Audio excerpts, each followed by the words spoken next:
Hello, my name is Martyr, and this is the indie game of the week, Rogue Shooter. Rogue Shooter, guys, is a roguelike first-person shooter. If you didn't gather that, it's a shout-out to old DOS days like Blakestone, Corridor 7, and Doom. It released April 2014 and was developed and published by Hippomancer. You can go ahead and get Rogue Shooter on Steam right now for $9.99. Now, let me start by saying that Rogue Shooter is a very tongue-in-cheek game, guys. It's not the prettiest game. Its sound effects are okay, not great, but all of that is fine as it just kind of adds to the stylized nature of the game.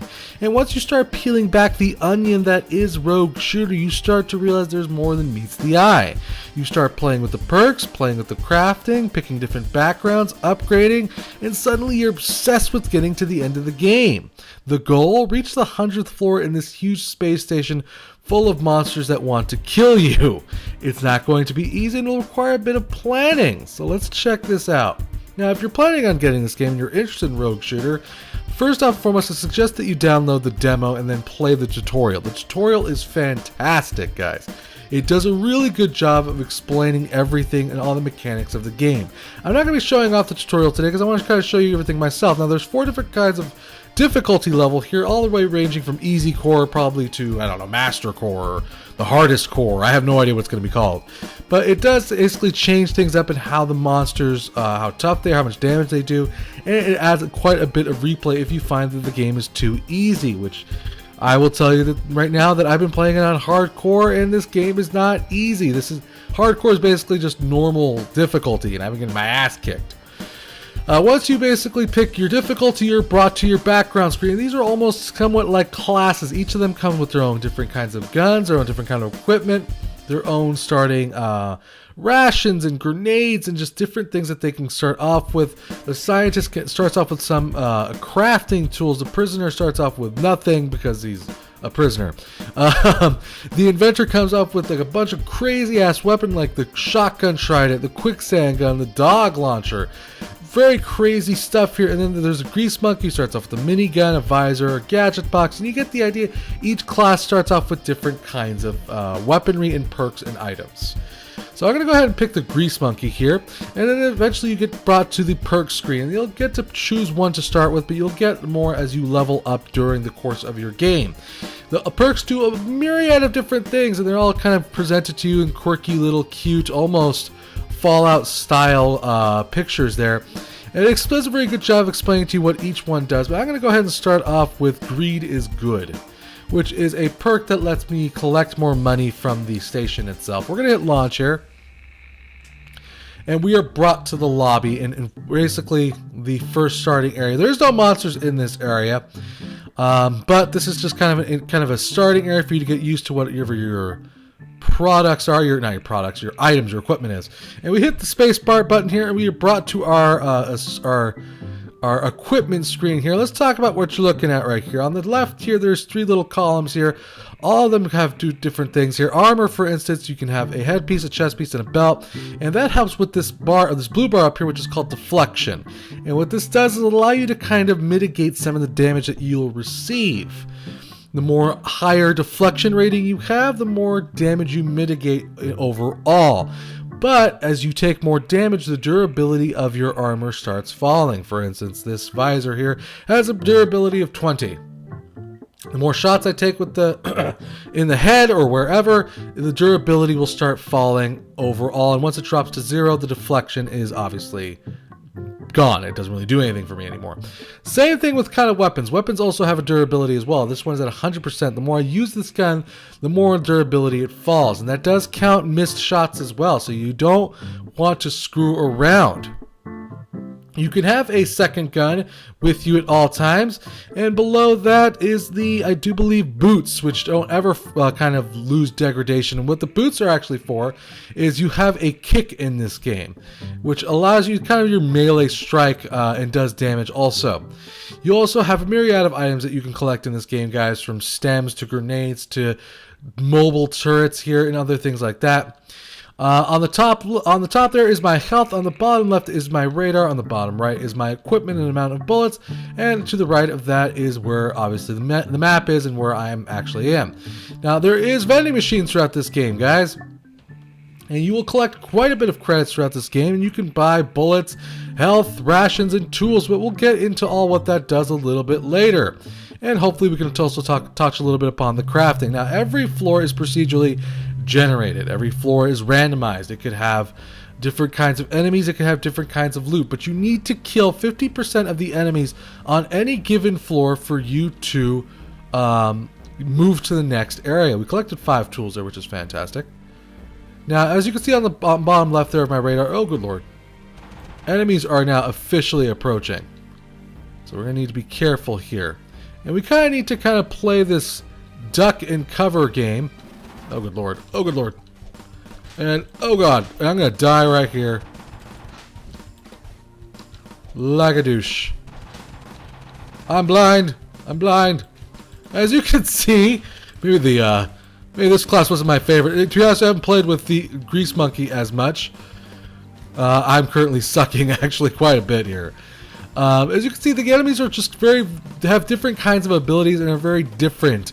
And all have kind of different tactics. For instance, those guys in those yellow suits are kind of like zombies. They kind of just charge you and kind of just try to kill you with melee attacks. Whereas these guys kind of shoot these dart things. Actually, no, I could probably just kick that guy. I shouldn't have wasted that bullet there.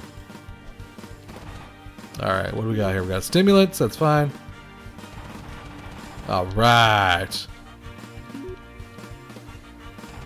We're blowing through quite a bit of ammo here, but that's okay because we're also picking up different kinds of equipment that the enemy drops. And that is kind of one of the heavily focused parts of this game. You're going to be kind of picking up items that enemies have. We neutralized all the threat. We got some intel off the ground there. And again, that's kind of like the currency of the game. There's credits and then there's intel. Excuse me.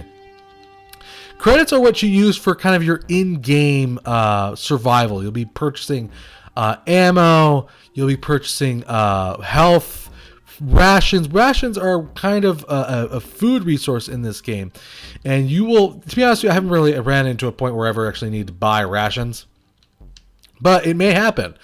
And rations, basically, you use rations every, I think, like 1 ration every floor. And basically what it is that if you run out of rations and your character starts to starve, your character will start moving more slowly. You will not be as accurate. And things will just get will continually worse for you if you do not have rations. You can also pick up tools. And tools are basically you use to fix your equipment, your gear. As you can see, for instance, my visor has now dropped to 60% durability. My gun has dropped to 77% durability, and so on and so forth. But we did manage to get 2 super med kits here, which is very useful, as health is probably the biggest commodity in this game by far. So we're going to go into the second level here, guys. We're going to throw a defense turret down there, and that'll be useful. My defense turret is there. That's great. Let's see if we can lure some enemies into it, shall we? Is it still going? Is it still shooting? Okay, it did kill this guy, I think. Aww. You're dead? Oh, good lord. Ow. Oh, good lord. There's a zombie behind me. There's a zombie behind me. Kiss my ass, zombie. Alright, where's my turret? Where's my turret? I'm lost. I need my turret. Oh, good lord. Oh, good lord. Okay. I have to say, I do enjoy the turrets because they kind of, I don't use any bullets when I use the turrets. They kind of just have their own amount of ammo, which is super sweet. And I also think I can pick them up. No, I can't. I can't pick them up. No. That sucks. Oh, well. That'd be cool if I could pick them up, but I understand why you're not allowed to at this point, I guess. And my first turret is still there, so that's good. They do stay there permanently also. What do we got here? We got a secure pad. We'll talk about what that secure pad is in a little while here. I'm going to go ahead and use one of my med kits here, which is probably shit. It is probably not a great idea, but I'm just trying to show off the game here, not necessarily get all the way to the end. More than anything else. We've neutralized all of the targets though, so we'll go ahead and explore the level here really quickly. As you can see, the yellow dots on the right there on the mini-map are kind of items that are just floating around the board, either ammo or credits or whatever you can find. And sometimes there is hidden items in these boards, and there is a perk that you can actually get that will help you detect those and find those items. So let's go ahead and make our way to the exit here. We'll make it to floor 3 here. We'll continue fighting our way through here. Oh, good lord, I probably should have waited to do that before I... Oh, good lord. That was unfortunate. Oh, god. Oh, god. Okay. You know what? You're really starting to piss me off, dudes. Okay, they're dead. My radar appears to be jammed for this level here. And that is just one of the things that can kind of randomly happen to you in this board. Do I have another gun? I do. I do. Well, but it's broken. Okay. So that gun's kind of useless to me. So let's go ahead and switch out weapons here really quickly. We got a gas mask, a secure pad, a heavy matter, and a stimulant. We'll talk about what the crafting is like in this game here in a little bit. We did manage to get a unique weapon, which is the shotgun trident, which is more of a melee weapon. And I have to say, melee in this game is very interesting and difficult at the same time. It can be very devastating, but it can also be kind of very hazardous, as the enemies kind of can surround you very quickly. And being surrounded in this game is a quick way to die. Hello, you bastard. Alright, I'm being shot at. Stop that, alien. Oh, you're so pissing me off, dude. Okay, you're dead. Alright, so he's dead. We got a couple, 25% more enemies on the area. We got a cloaking device, which is super sweet. I actually managed to nab some really good equipment here. We got to find out last enemy, though. Wherever he's at. And they kind of can hide sometimes. Like, oh, lord, lord. Oh, there we go. Okay, all the threats neutralized now. Fantastic. We did use quite a bit of health, though, again. But that's okay. Let's go ahead and head towards the level exit. Actually, we do have some little bit of equipment here to collect on this board here. So we're going to do that first, and then we'll head out. And that's one thing you definitely want to do. You want to scavenge, guys. Find as much items and ammo and energy cells and anything you can pretty much get your hands on. Take it with you at all times, even if it's broken. Because even if it's broken, let's say, for instance, this lightning gun here, you can possibly fix it once you get to a safe zone. And safe rooms are at every 4th floor, guys. You'll find a safe room every 4 floors that will have a repair bench here and a vending machine for you to spend some of the credits that you find. So let's go ahead and repair some of our items here, guys. So we have, for instance, 25 tools. We found quite a bit of tools here. So we could probably take most of our items here and repair them. And there's perks that will help you repair things a little bit better and more efficiently. Let's go ahead and repair our visor. Actually, I think we got a better visor, didn't we? We did. Okay. It doesn't do anything. Wait, let's go ahead and equip that, and we'll just keep that around here. We're gonna continue repairing stuff. We're gonna repair our belt fully here.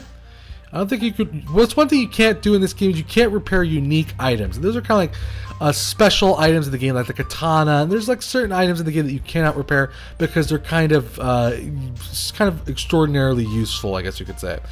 But for the most part, I think we're going to go ahead and repair that completely. And we'll also repair the lightning gun. What the hell? Why not? So now we have a lightning gun back up to 100%, and we'll equip that there. As you can see, it runs off of energy cells, and it will probably do a very interesting spread-like damage. So now we start introducing other elements to the game here, guys. As you can see, I have some strange things called heavy matter and a stimulant. These are called science items. And what you can do with science items, in this game, there's kind of a rudimentary crafting thing in this game. You can actually craft items. Specifically, you can craft, depending on what you combine, you can craft grenades, you can craft turrets, you can craft cloaking device. There's an entire recipe book here in the game that you can find, and it'll tell you how to craft particular items. And how you do that is simply by just clicking combine, finding, let's say, something else that can combine with, and then just simply doing that. And for instance, I just made a mental stem. This stem inspires the mind. You'll instantly gain experience towards your next level. So that's probably something we're just going to want to use right away, because it kind of helps me level up. And you can level up in this game, and what leveling up does is it gives you a little bit more health, gives you a little bit more damage, and it also gives you access to more perks, which is very useful. For instance, we could take Cyberpunk, which allows us to hack secure pads twice, which I'm going to go ahead and just take for this one video, even though it's not necessarily the most useful perk, because I want to show you something, that another aspect of the game, which is hacking. Hacking, there's throughout the game you'll find these things called secure pads, and they actually have money on them. And it actually is kind of like a mini game, which is another aspect of the game which I think is really awesome and adorable. And you can kind of have to start hacking these things, and it can give you credits, which you can use to obviously buy more bullets and health and things that you will need. But to do that, you kind of need to play this strange little mini game where you need to avoid the red things and kind of destroy these green, almost strange. Good lord, oh my! But if you hit any of the red targets, you do fail, like I just did, which I thought I could hack it again. Can I get? Where is it? I thought I got the perk that lets me hack it again. Was that the wrong perk? There's nothing you can't get a computer to do except learn how to love. You'll be able to take an extra hit when hacking. I guess I took 2 hits during that hacking. Okay. Well, you get the idea. It's kind of like a mini game where you have to kind of smash that green thing, and it gives you extra credits. And it's one of the key things to survival, I feel, in this game, is getting a lot of credits that you can use to buy health. Because as you can see, I just kind of blew all of my money on health. I can't really buy any ammo. And I'm not in necessarily the world's greatest position, but again, the game taketh and the game giveth. It's all roguelike, so you could be lucky and find a great gun or, oh my goodness, I am surrounded. Let's mow these guys down here. As you can see, man, that lightning gun does quite a bit of damage. It's really good at just mowing enemies down here. We're going to go down this aisle right here. There we go, they're dead. That guy's like a shield right now. Oh, good lord. Okay, they're good. Here we go.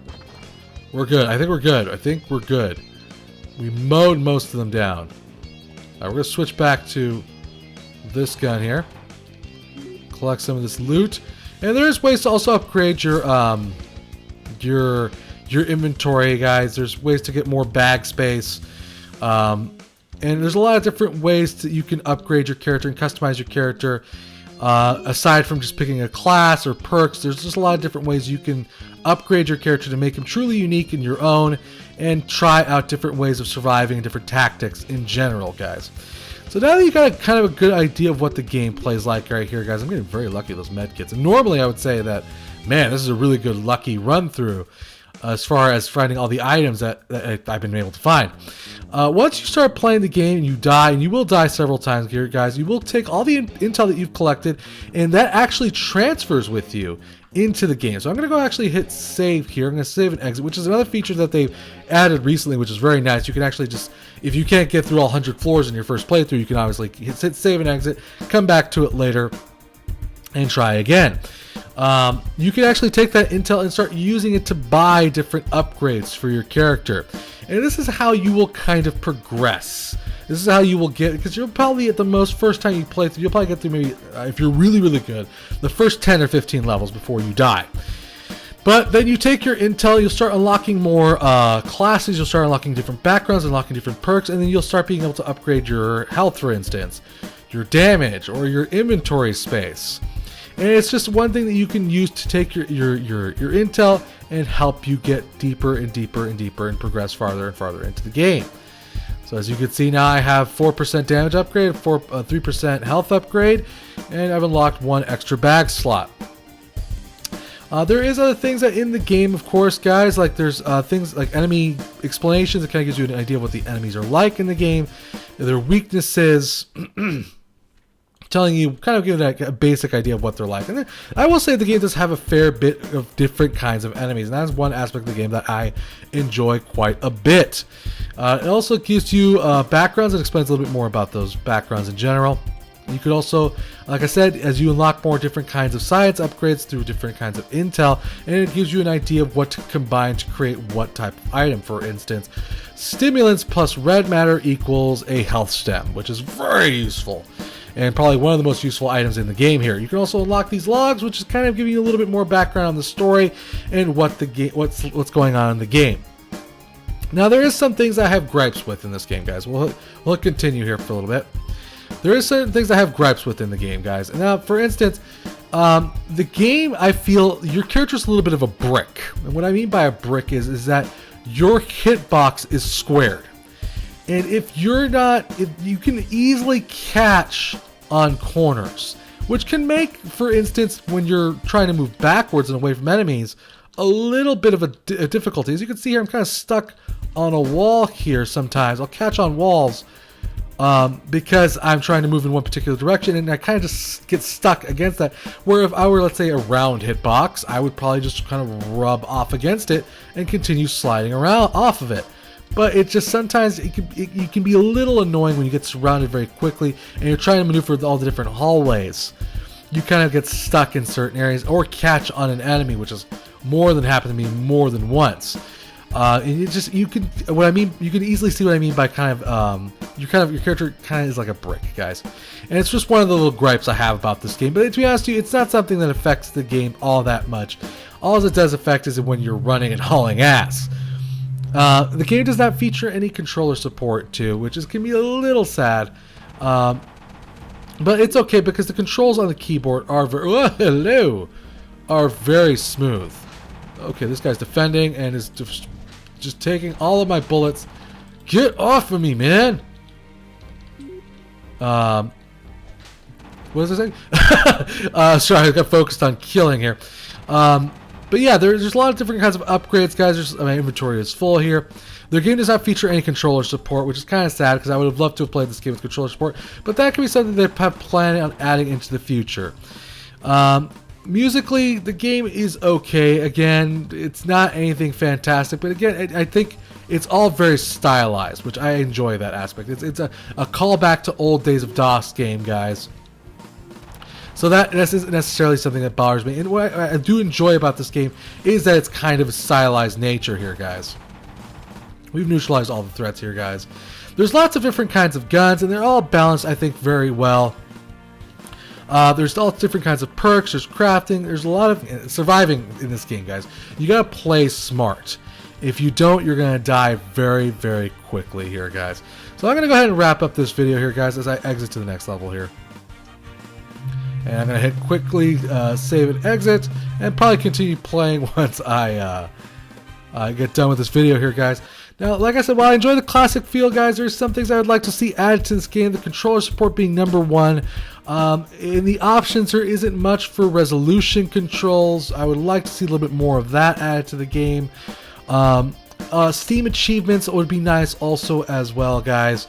And maybe some more textures to the levels. I personally haven't ran into many glitches also, though I have heard of some memory errors. They have patched those up though. They have patched up those, but the developers suggest downloading the demo before buying the game, and I suggest the same. So go ahead and check out the demo. It's completely free, and I think you will enjoy this game, especially if you can relax and get past the 90s themed aesthetics quality of the game. So big thanks to the developer for a chance to play this game. Thank you for watching. Remember to subscribe, and I'll keep bringing you awesome indie games, guys. Till next time, guys, play some indie games. This has been the Indie Game of the Week, Rogue Shooter.